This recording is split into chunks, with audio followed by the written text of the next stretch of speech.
If you follow the UFO issue, you have probably noticed that many of the most compelling encounters in recent years have happened between unidentified craft and U.S. Navy assets. The famed USS Nimitz Tic Tac is just one example. Whatever they are, these things seem to spend a lot of time around water.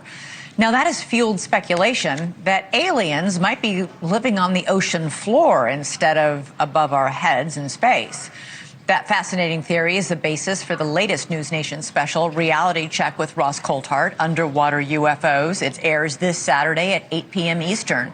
Ross and his team investigate reports of a mysterious underwater UFO highway. Yeah, you heard that right.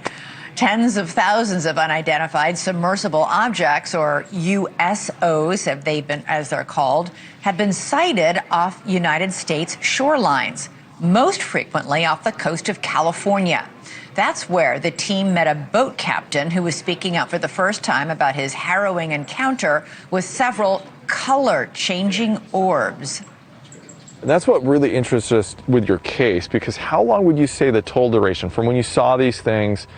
You have a couple minutes on that video, but if you were to say from start to stop on one set of those orangish lights, how long were they up in the air?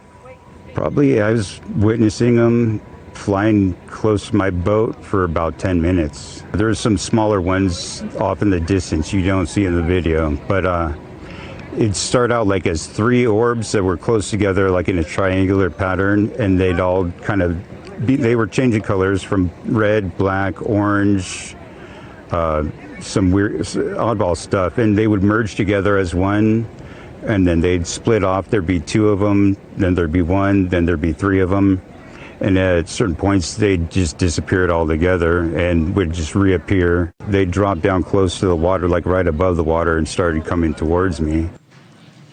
All right, here to preview his special is Ross Coulthart. Ross, great to have you back on the show. So what is it about the coast of California? Why do you think we have so many reported encounters there? Hello, Elizabeth. Look, I don't think it's a coincidence that California is the home to some of the biggest aerospace companies in America. And it's also probably the closest point where if you were a non-human civilization, you could hide yourself very successfully in thousands of meters of water with a reasonable degree of certainty that you wouldn't be detected. There are, as we know, huge gulfs of water just off the coast of California. The Baja California area is where the US Nimitz incident happened in 2004. And we know also that there's been repeated sightings of anomalous phenomena, not just that boat captain, Thor, but many, many dozens, in fact, hundreds of sightings have taken place around Catalina Island, just off the coast of LA. And I guess I'm only speculating here, but if you were an alien civilization, 71% of the planet's surface is water. And if you're looking for a neutral environment that's temperature consistent, with low light where you want to hide, if there is an alien species targeting this planet, and a lot of people think there is, including certain congressmen, that would be the place to hide. Yeah, and I have noted on the show before, 27% of the ocean is mapped out by humans. We've mapped out 27% of our oceans. We know more about the surface of Mars and the surface of the moon than we do about our own oceans.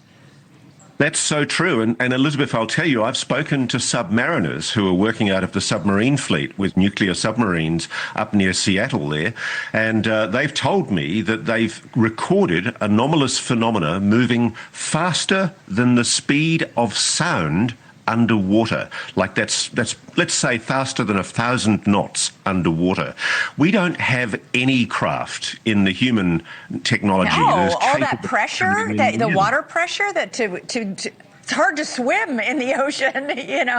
You can't run across a swimming pool very fast the way you can run on ground. It is hard to move fast at all under ocean.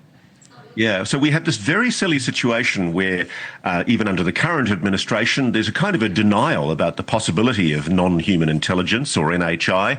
But the people who are coming forward to me and to Ben Hansen in this story are basically people who've worked on the water around Catalina Island.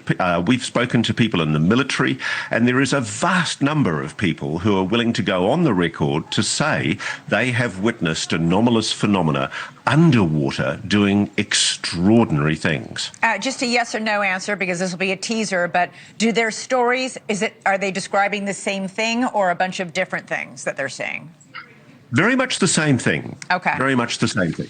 Very, very interesting. And by the way, to your point that California is the home to so many military bases, we know that many of the UFO sightings on land are also over nuclear facilities or sensitive defense installations. So, Ross Coulthart, thanks so much. The special is Underwater UFOs. It airs Saturday at 8 p.m. right here on NewsNation. I'm looking forward to seeing it. Thank you for watching. Subscribe below and download our NewsNation app right now on your phone, and you will get fact-based, unbiased news for all Americans.